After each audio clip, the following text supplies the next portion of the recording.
Police કર્મીઓ હજરામાં પથ્થરમારો કરનારા શ્રમિકો સાથે ધૂળી રમ્યા. મિત્ર ભાવ દાખવી લોકોના દિલ જીત્યા. કહેવાય છે કે પોલીસ પ્રજાનો મિત્ર છે અને આ સૂત્રને સુરત પોલીસે આજે હજરામાં સાર્થક કરી બતાવ્યું છે. હજરા વિસ્તારમાં તાજેતરમાં જ જે શ્રમિકોએ પોલીસ પર પથ્થરમારો કર્યો હતો, આજે તે જ શ્રમિકો સાથે સુરત પોલીસના જવાનોએ ધામધૂમથી ધૂળેટી પર્વની ઉજવણી કરી હતી. આ અનોખા અંદાજે સોશિયલ મીડિયા પર લોકોના દિલ જીતી લીધા છે.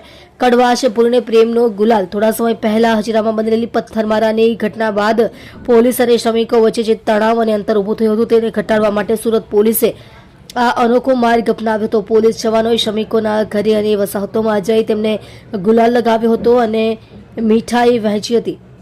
શ્રમિકોએ પણ પોલીસના બદલાયેલા અંદાજને આવકારી ખુશી પર્વની ઉજવણીમાં સહભાગી થયા હતા.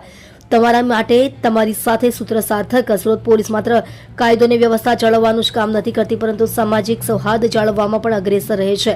પોલીસ માત્ર દંડા ચલાવતી નથી, પણ સંબંધો સુધારી પણ જાણે છે. આ વાત આજે હજીરાના શ્રમિકોએ અનુભવી હતી. આ પ્રયાસથી પોલીસ અને જનતા વચ્ચેનો વિશ્વાસ ફરી મજબૂત થશે તેવી આશા વ્યક્ત કરવામાં આવી રહી છે. સોશિયલ મીડિયા પર સુરત પોલીસના ગાંધીગીરી અંદાજની ભારે પ્રશંસા થઈ રહી છે. તમે જોઈ રહ્યા છો DNY ન્યૂઝ ચેનલ રમનદીપ કૌરની સાથે.